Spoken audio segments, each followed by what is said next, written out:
ആറ്റുനൂറ്റുണ്ടായ മൂവാണ്ടൻ മാവേത ആദ്യമായി പൂത്തു തളിർത്തുവല്ലോ. പൂവിൻ മണം നുകരാനായി ഞാൻ എൻ്റെ കൈപൊക്കി മാമ്പു പറിക്കുവാനായി. അമ്മ വഴക്കു പറഞ്ഞുവല്ലോ, ശേഷം നല്ലൊരടിയും കിടച്ചുവല്ലോ. ദിവസങ്ങൾ കാത്തിരുന്നൊടുവിലതു മാറി ചന്തമേഴും കണ്ണിമാങ്ങയായി.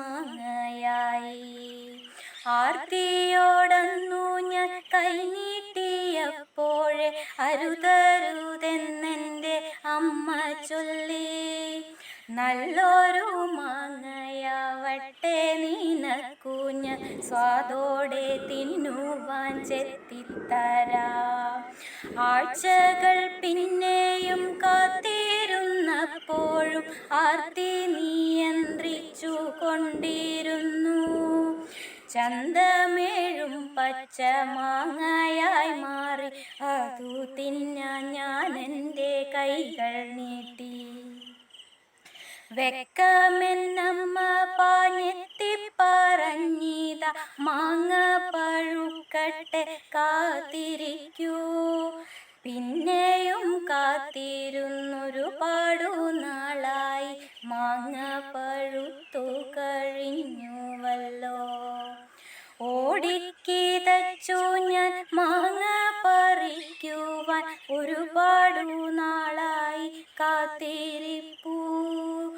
ആ നേരമോ എൻ്റെ ഹൃദയം തകർന്നു പോയി, അമ്മേ എന്നൊരു വിളിയത്ര മാത്രം.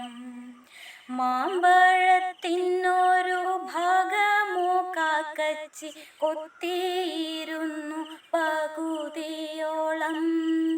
സങ്കടവും പിന്നെ രോഷമടക്കി ഞാൻ പൊട്ടിക്കരഞ്ഞു മനസ്സിലപ്പോ.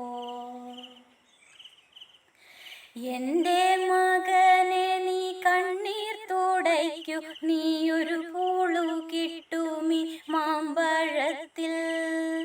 അതു കേട്ടുടനെ ഞാൻ അമ്മയോടിങ്ങനെ ചൊല്ലിയപ്പോൾ വീണു കണ്ണുനീരും. കാക്ക കൊത്തി തിന്ന കസ്തൂരി മാമ്പഴം വേണ്ട എനിക്കിന്നു തീർച്ചയായി. കാക്ക കൊത്തി തിന്ന കസ്തൂരി മാമ്പഴം വേണ്ട എനിക്കിന്നു തീർച്ചയായി.